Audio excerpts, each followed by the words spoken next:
Исәнмесез турыдан туры эфирда Татарстан хәбәрләре, студияда Айгөл Бәдретдинова бүгін программада. Бүгін Рүстәм Миңнеханов эшлекле сәфәр белән Кайбыш районында булды. Надо молоком заниматься. Если животноводства не будет, растениеводство вранья оборудовано. Кайбышлар нәрсә белән горурлана ала, ә нинди мәсьәләләргә игътибарны арттырырга кирәк? Илгиз Шәкүров. Татарстан ветераннарын үйләренә килеп котлыйлар. Казан ишек алларында парадлар ничек үтте? Бу хакта тулырак Руслан Сынҗанов. Хәтерлибез, беркем дә бер нәрсә дә онытылмады. Үзләрен бабайларын, әтиләрен белсеннәр өчен без аны инде бөтен кешеләрне спискә кертте. Биектау районының Татар Әйшәсе авылында Бөек Ватан сугышында катнашучыларга һәйкәл ачылды. Бәйрәм чарасыннан Рания Абдрахманова. Данлыклы ректор, галим һәм киңәшче. Ул узганда без куркып карый идек, теге Аллага күп караган. Ана ректор уза, профессор Коновалов. Казан дәүләт университетының элеккеге ректоры Александр Коновалов белән хушлашу чарасында Илдар Сафиуллин да булып кайтты. Бүген Рөстәм Миңнеханов эшлекле сәфәр белән Кайбыш һәм Апас районнарында булды. Биредә ул язгы кыр эшләре барышы районнарның көн күреше белән танышты. Сәфәрнең иң мөһим мизгеле ветераннар белән аралашу һәм аларны җиңү көне белән котлау. Район тормышыннан мөһим мәсьәләләр дә каралды. Кайбыш аша М12 трассасы узачак. Аңа керә һәм чыга торган урыннарда юлларны тәртипкә китерергә кирәк. Илгиз Шәкүров репортажы.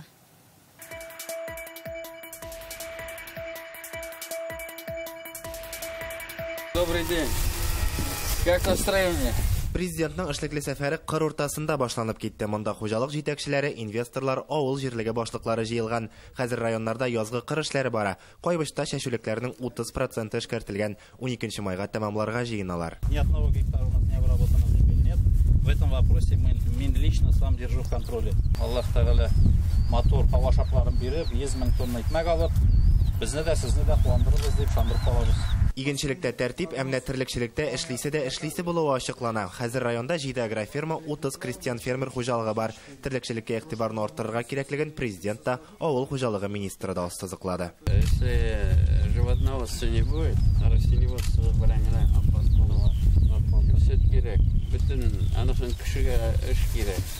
Әгәр дә терлекчелек булмаса, есть вопросы большие в животноводстве. Терлекчелек өлкәсендә сораулар күп. Баш саннары узган ел белән чагыштырганда азрак, арттырырга кирәк. Икенче мөһим мәсьәлә М12 трассасының Кайбыш аша уза торган өлеше. 729 чакрымлы Мәскәү-Казан юлының 55 чакрымы район аша узачак. Район башлыгы президенттан юл чатлары мәсьәләсен хәл итүне сорады. Такая трасса, она очень нужна, чтобы обязательно в районе съезд был, заезд, съезд.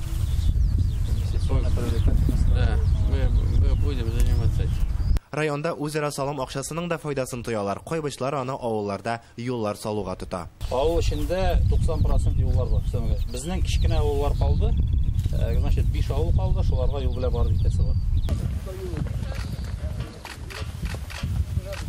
Соңрак Рөстәм Миңнеханов Олы Подберезье авылындагы Бөек Ватан сугышыннан әйләнеп кайтмаганнар истәлегенә куелган һәйкәлгә чәчәкләр салды.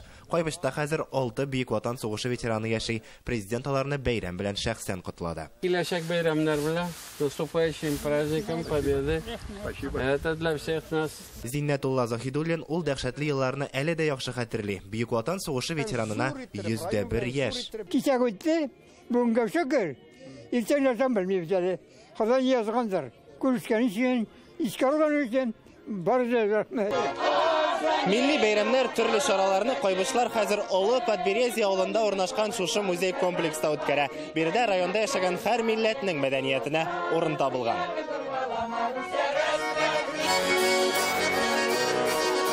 Президентны биредә Кайбышта яшәүче милләт вәкилләре каршы ала. Татарлар, руслар, керәшеннәр һәм чуашлар.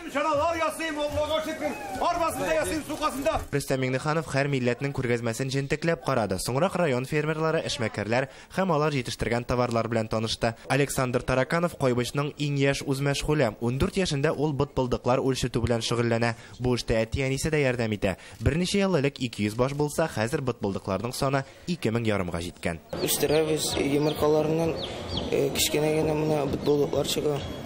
Йомыркаларын мариновать итәбез. Бұтбылдықларны мұна тоже мариновай итәбез. Җитештергән продукцияны Казанга һәм Ульян өлкәсенә саталар. Максатлары бытбылдыклар санын 15 меңгә җиткерү. Район буенча быел терлекчелек ел дип атадык. Президентның эшлекле сәфәре Апас районында дәвам итте. Биредә кырышлары 40%-ка башкарылган. Быел терлекләрнең баш санын да арттырганнар. Рөстәм Миңнеханов Бөек Ватан сугышында һәлак булганнар истәлегенә чәчәкләр салды. Капиталь ремонттан соң ачылган Дәүләкәй авылы мәдәният йортында карады. Кайбыш һәм Апас районнарыннан Илгиз Шәкүров, Владимир Ларионов, Яңа Гасыр каналы. Республиканың һәр районында бүгін бәйрәм алды шауқымы. Инде күптәнге традиция буенча бу көнне Милли музей фондыннан Берлинны штурмлап алган 146-нчы укчы дивизия байрагын алып чыгалар. Аны Бөгелмә районы хезмәтчәннәре шиккән була. Нәкъ 60 ел элек байракны СССРның кораллы көчләре Үзәк музейыннан Татарстанга тапшырганнар. Бездә тагын бер традиция бар. Ветераннар яшәгән йорт каршына барып парад оештыру. Ул әле узган ел гына пандемия вакытында барлыкка килде, әмма бик урынлы булып чыкты. Мондый бәйрәм тантаналары һәр ветеранга багышлап аерым оештырыла. Хәзер сугышта катнашучыларның сафы елдан-ел сирәгәйгән көндә мондый шәхсән оештырылган парадлар тагын да әһәмиятлерәк булып тоела. Алар шәһәр үзәкләрендә уздырыла торган парадлардан да олуграк. Руслан Хөснетдинов бүген әлеге тантаналарның ветераннар өчен никадәр кадерле икәнен күреп кайтты.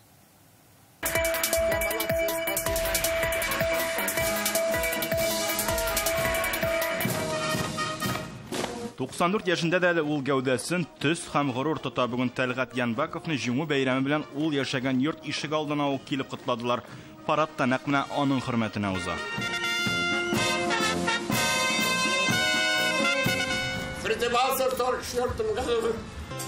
Мама, я вернулся домой. Мама, я вернулся живой. Күзләр яшьләнсә дә, алар шатлыктан гына танмады. Ветеран Тәлгат Янбаков элемтәче булып хезмәт итә, бөек җиңүне Польшада каршылый.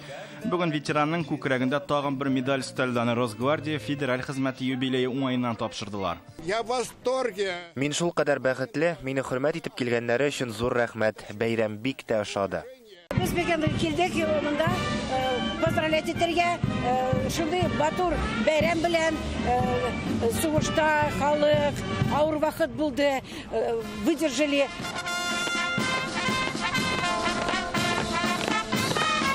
Бу парадны Александр Сафонов өчен оештыралар. Ул Ленинград камалышында була. Ветеранны бәйрәм белән котларга хәтта күрше йортлардан да килгәннәр.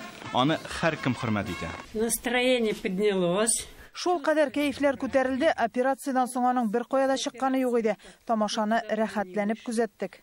Бөек Ватан сугышы ветераннары хөрмәтенә бүген оркестр уйный, җырлар яңгырады, шигырьләр укыдылар. Мондый тантаналы парадлар әле республика районнарында да үтәчәк. Руслан Хөснетдинов, Ленар Хуҗиәхмәтов, Яңа Гасыр каналы. Ветераннар арабыздан китә, аларның исемнәрен саклыйсы иде диләр Биектау районының Татар Әйшәсе авылында. Монда сугыштан әйләнеп кайтмаучылар истәлегенә күптән һәйкәл куелган була. Әмма авыл өлкәннәре сугыштан соңгы елларда арабыздан киткән ветераннарның исеме югала дип борчыла торган була. Хәзер һәммәсе хәтердә калачак. Монда сугышта катнашкан һәрбер авылдашларының исеме язылган стелла ачтылар. Тантанадан Рания Абдрахманова репортажы. Алар 41 елның июнендә өйләнешкәннәр, 11 июнендә. Сөембикә Хайретдинованың әти-әнисе өйләнешеп берничә ай гына бергә яшәп кала. Гаилә башлыгын сугышка алалар. Кыенга да ләкин җаным, аннан ничек кытылганнарын без ясләп җылатадыр ие. Исән имин кайтып, менә тракторда эшләде аннан соң ул. Әнинең блокнотына язылган 45 елның октябрында, 29 октябрында кайтты дип. 4 жылда 2 айда 4 көн жүріп қайтты деп жазып қойған. Сатып баксалар қаршында. Сөембикә Хайретдинованың әтисендә авылдагы башка ир-егетләрне дә Татар Әйшәсендә яшәүчеләр 1941 елның июнендә нәкъ менә шулай фронтка азатып кала. Солдат буласы егетләр гармун тартып, хатын-кызлар елашып.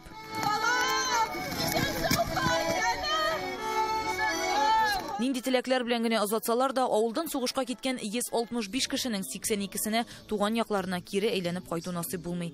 Хәзер яу кырында ятып калганнарның да, исән кайтканнарның да исем фамилияләре яңа стеллага язылган. Кеше бөтенесен белсен өчен, үзләренең бабайларын, әтиләрен белсеннәр өчен без аны инде бөтен кешеләрне спискка кертте. Кайтканнарын да, кайтмый калганнарын да. Алар барысы 165 кеше. Аннары безнең Тыл ветераннары аларда кірді. Элек авылда Бөек Ватан сугышында катнашучылар истәлегенә һәйкәл булган инде. Әмма анда яукырында һәлак булган солдатлар исеме генә язылган. Авыл халкы стелланы яңартырга ниятли. Былтыр пандемия кымачаулаган, быел менә майда ниятләрен тормышка ашырганнар. Яңа һәйкәлне тантаналы шартларда ачтылар.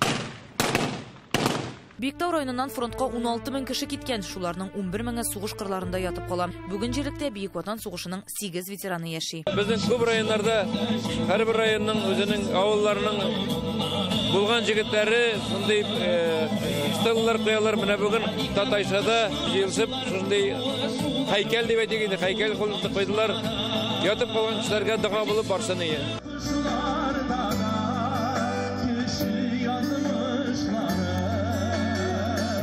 Биектау районынан Рания Абдрахманова, Нәфисә Минәҗева, Александр Лабанов, Яңа Гасыр каналы. Җиңү бәйрәменә багышланган чараларда коронавирус таралуга юл куелмаска тиеш. Бу хакта бүген Казан Кремлендә хәбәр иттеләр.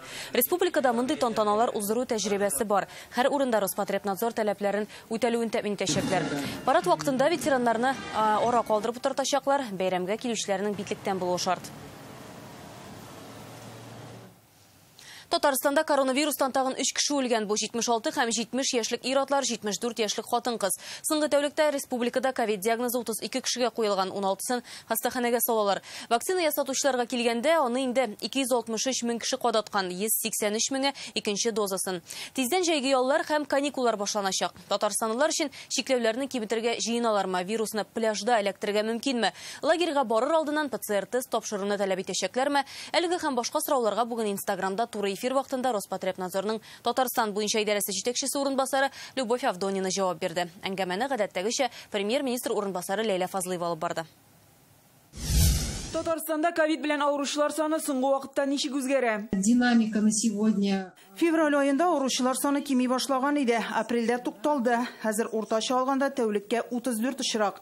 Без май ае дәвамында күзәтәчәкбез. Шуннан вәзгыять аңлашылыр. Чикләүләрне киметергәме, юкмы, аннары хәл итәчәкбез. Шулай да гомуми хәл вакцина ясатуга бәйле. Әгәр халыкның 60% аны кадата икән, коллектив иммунитет барлыкка киләчәк.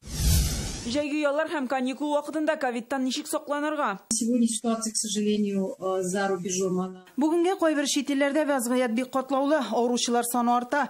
Төркиягә рейслар туктатылды. Ял итәргә чит илгә җыенучыларга ашыкмаска киңәш итәбез. Әгәр сәфәргә барырга уйлагансыз икән, битлек, антисептик, башка төр саклану чаралары турында онытмаска кирәк. Вакцина ясатып юлга кузгалучылар шуны истә тотсыннар. Иммунитет барлыкка килсен өчен икенче уколны кадатканнан соң да 2 атна вакыт узарга тиеш. Балалар лагерьларга барганда ПЦР-тест тапшыруны таләп итәчәкләрме? В прошлом году требования ПЦР для детей. Узган ел таләп ителмәде, быел да кирәкми. Медицина картасы, барлык прививкалар ясатылган булуы шарт. Шулай ук соңгы 21 көндә идә инфекция юк дигән белешмә сораячаклар. Аны 3 көн калагына алырга ярый. Лагерь хезмәткәрләренә смена башында ПЦР-тест кирәк. Ковидны койда ияртү куркынычы зур. Вирусны пляжда эләктерергә мөмкинме? Наиболее такое рисковое место заражения. Ширне ябык бинада йоктыру куркынычы зуррак. Кеше күп җыела, дистанция сакланмый, начар җилләтелә. Бу бигрәк тә кафе, кинотеатр, театрларга кагыла. Шуңа аларда заллар 70%-ка гына тулган булырга тиеш. Саф һавада шир йоктыру куркынычы азрак. Шуңа төрле чараларны урамда оештыру ягын карарга кирәк. Пляжда коронавирус ияртү куркынычы аз. Прививка ясаткан кеше чит илдә булып кайтса, аңа ПЦР-тест тапшырырга кирәкме? Вакцинированным тоже необходимо сделать. ПЦР-тест мәҗбүри булган чиракта прививка ясаткан кешеләр дә аны тапшырырга тиеш. 5 көн эчендә 2 тапкыр анализ бирелә. Бу вакыт аралыгында үз изоляциядә булырга кирәк, чөнки авыру симптомнарсыз да узарга мөмкин. Россиядә 1 ел эчендә шашлык бәясе 25% арткан. Моңа нәрсә сәбәпче? Рубльнең арзанаюмы, әле сатучыларның хакны арттыруымы? Бу хакта язманы Реальное время сайтынан укый аласыз. Яршалыда ут сүненең сәбәпләрен атадылар. Монда 49-нчы комплекстагы электр подстанциясендәге төзексезлек сәбәп булган. Исегезгә төшерәбез, кичке 9-лар тирәсендә автокаланың 1 юлы берничә комплексында ут сүнә. 24 мең кеше, 2 сырхаухана, 6 мәктәп, берничә балалар бакчасы электрсыз калган иде. 300 лифт тукты, 20-сендә кешеләр булган. Аларны авария бригадалары килеп чыгарган. Сетевая компаниядә белдерүләренчә, утны төнге 11 тулганда гына бирәләр. Авария нәтиҗәләрен бетерү өчен иртәнге 7-гә кадәр эшлиләр. Хәзер килеп чыккан хәлнең төгәл сәбәпләрен ачыклау буенча комиссия эшли. Я думаю, что истинная причина в течение 2-3 дней. Барлык җайламаларны тикшергәч, 2-3 көндә аварияның төгәл сәбәпләре ачыкланыр дип уйлыйм. Тикшерүне Ростехнадзор белән берлектә уздырабыз. Бүген Казан Кремлендә Яшел Үзән районының Кот Ипиос питомнигы хуҗасының хөкүмәткә юллаган ачык хаты буенча аңлатма бирделәр. Альберт Галиев Сукбай хайваннар мәсьәләсе буенча совет төзәргә тәкъдим иткән иде. Хат игътибарсыз калмаган. Татарстан президенты Сукбай этләр проблемасын хәл итү буенча район башлыкларына йөкләмәләр бирде. Хуҗасыз этләр илнең башка төбәкләрендә дә кешеләргә ташлана. Бу проблеманы федераль дәрәҗәдә хәл итү кирәк. Менә сез яңалыкларны ачсагыз, һәр көнне нидә булса шәһәрдә, нидә булса субъектта яки кешене, яки баланы эттешли, шуңа күрә аны менә системалы рәвештә бүгенге көнгә эшләргә кирәк. Бүген Казан федераль университетында танылган галим, талантлы җитәкче Александр Коноваловны соңгы юлга озаттылар. Югары уку йортының элекке ректоры белән хушлашырга якыннары, хезмәттәшләре килгән иде. Казан дәүләт университетында Александр Коновалов 11 ел ректорлык итә. Ул эшләгән чорда яңа факультетлар ачыла, Уникс комплексы төзелә, студентлар саны арта. Данлыклы галим Арбузовның дәвамчысы диләр аның турында. Профессор турында хатирәләр безнең репортажда. Казан университетының мәрмәр залында бүген студентлар шау-шуы түгел, матәм музыкасы яңгырый. Бинаның түрендә Александр Коноваловның сүрәте, аның бар тормышы шушы уку йорты белән бәйле була. Ул биредә студенттан ректор дәрәҗәсенә күтәрелгән. Татарстан җитәкчелеге исеменнән дәүләт совет рәисе Фәрит Мөхәммәтшин якыннарының кайгысын уртаклашты. Всесторонней личности, как ученого, как руководителя вуза, химического направления науки в республике и в Российской Федерации. Он выступал депутатом Верховного Совета СССР в те переломные годы, и очень часто к его мнению прислушивался парламент. Александр Коновалов турында шын университет профессоры ачык күңелле, туры сүзле иде диләр. Фәнни яктан да җитәкчелек итү буенча да фидакар хезмәте мактауга лаек. Уку йортының хәзерге тормышына да битараф булмаган. Ул узганда без куркып карый идек, теге Аллага күп караган. Ана ректор уза, профессор Коновалов. Аннан соң шулай килеп чыкты. 2010 елда мин ректор булып килдем. Александр Иванович инде безнең хөрмәтле советник иде. Официальный булмаса да, ул бик ачык кеше иде. Туп-турыга сөйли торган кеше иде. Александр Коноваловның әнисе Галим Арбузов янында лаборант булып эшләй. Шуңа Александр Иванович та яшьли химия белән мауга башлый. Актовый зал, его академический голос. Актлар залы, аның көчле көр тавышы, мауыктыргыч лекциялары истә калган. Минем беренче тапкыр Александр Иванович белән танышкан вакытым хәтердә. Ул Совет мәктәбе академигы, бөек галим иде. Коновалов җитәкчелек иткәндә югары уку йорты төрле юнәлештә үсә. Уникс үзәге төзелгән. Ул һәр иртән төзүчеләр белән җыелыш үткәрә иде. Уникс студентлар үзәген булдыруга бар көчен бирде. Александр Коновалов физик, органик химия юнәлешендә эшләгән, 1000-гә якын фәнни эшләре, 50ләп авторлык патенты бар. Аларның күбесе сәнәгатьтә кулланыла. Александр Коноваловның фәнни хезмәтләрен хәзер химия институты дәвам итәчәк. Илдар Сафиуллин, Марат Зайдуллин, Яңа Гасыр каналы. Бүген Рөстәм Миңнеханов Россия спорт министры Олег Матыцин белән очрашты. Хөкүмәт йортында тармакның үсеш юллары хакында фикер алышалар. Казанда узачак Россия күләм һәм халыкара дәрәҗәдәге спорт чараларына әзерлек мәсьәләләренә дә тукталалар. Алда 2022 ел махсус олимпиадасының бөтен дөнья кышкы уеннары. Быел исә Россия яшьләренең 5-нче җәйге спартакиадасы кысаларында да ярышлар узачак. Россия спорт министры Олег Матыцин Казанга махсус олимпиаданың флорбол буенча Россия дәрәҗәсендәге ярышларында катнашучыларны сәламләргә килде. Чара башкаладагы бадминтон үзәгендә уза. Министр Татарстанның кышкы уеннарга әзерлеген югары бәяләде. Это движение имеет очень большое социальное значение. Бу хәрәкәт бик зур социаль әһәмияткә ия. Ул төрле сәбәпләргә бәйле рәвештә авыр тормыш хәлендә калган кешеләр өчен җәмгыятькә яраклашу, аралашу урыны. Мондалар үз мөмкинлекләрен күрсәтә ала. Катнашучыларның һәрберсе безгә бик кадерле, аларга күңел җылысында бүләк итәсе иде. Казанда узучы махсус олимпиаданың флорбол буенча Россия дәрәҗәсендәге ярышларында спортчыларның әзерлеген тикшерәләр. Ягъни бу чара киләсе елда безнең республикада узачак бөтен дөнья кышкы уеннарга репетиция. Татарстан иленең спорт башкаласы гына түгел, акыл үсешендә тайпылышлары булган кешеләрнең социаль яраклашу урынына да әверелә. Ярышларда катнашырга Казанга иленең 9 төбәгеннән 150 яшь спортчы килде. Алар әйтүенчә, спорт уеннарында яңа дуслар табалар, үзләре өчен максат куялар һәм шуңа ирешергә тырышалар. Ярышлар безгә көч бирә, спорт белән шөгыльләнмәгән кешеләр дә безгә карап кызыксына башлый. Бу менә дигәне тәргеш. Миңа монда бик ошый, без монда иптәшләр табабыз. Мне дает. Бу ярышлар минем өчен зур тәҗрибә, күп нәрсәгә өйрәтә, безне сыный. Казанның бадминтон үзәгендә узучы флорбол ярышларын бүген Россия президенты ярдәмчесе Игорь Левитин да карады. Ул Казанда махсус олимпиаданың кышкы уеннары югары дәрәҗәдә үтәр дигән ышанычын белдерә. Игорь Левитин фикеренчә, әлеге чара Россиядә зур социаль проект булып тора.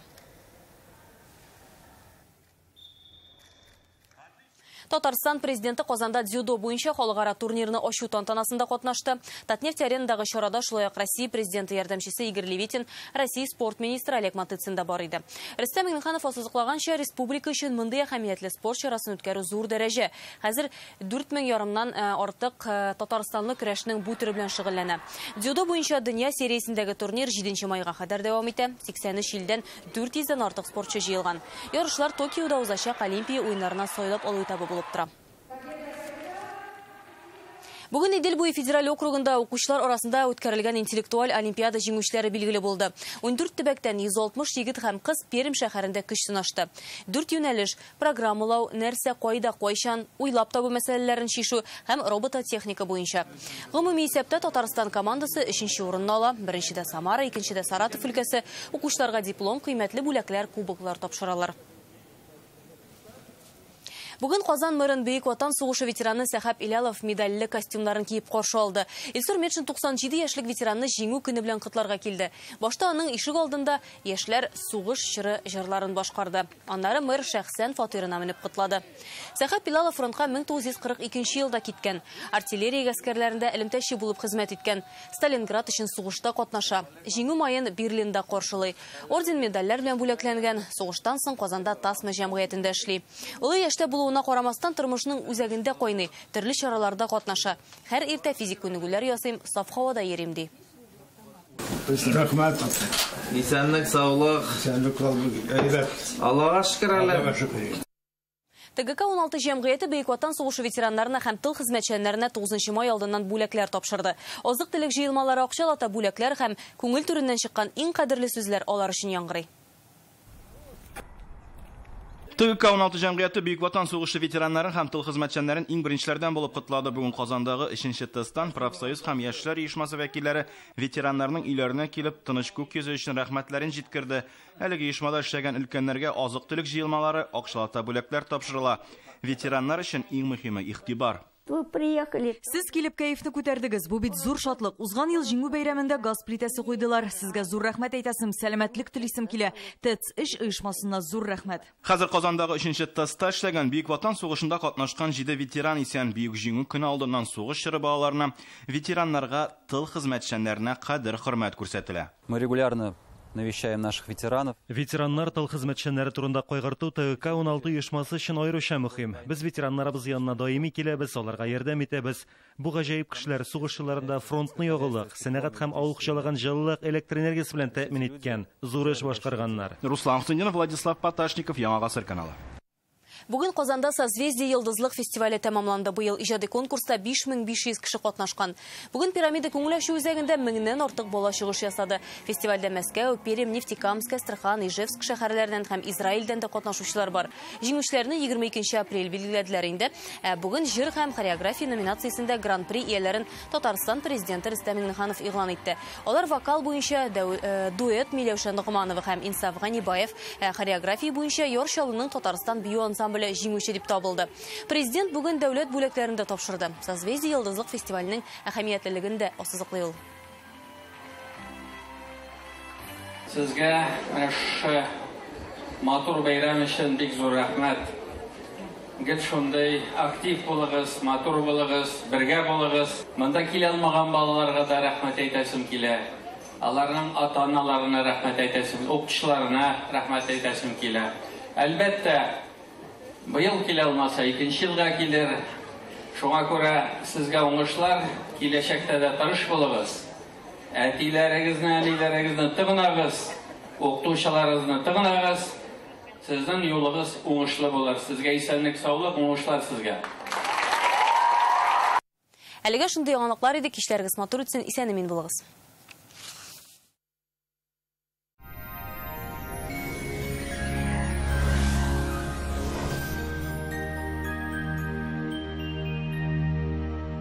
Исәнмесез, эфирда һава торышы чыгарылышым.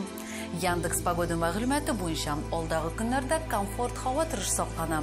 Көньяк көнчыгышта Бөгелмә Балуазына кайда болытлы 21 градус җылы. Төньяк көнчыгышта Түбән Кама, Яршалы, Алабугада сүрән көн 22 градус. Төньяктан Актаныш, Әгерҗе, Менделеевскида аязучан болытлы һава, җылылык 21 градус.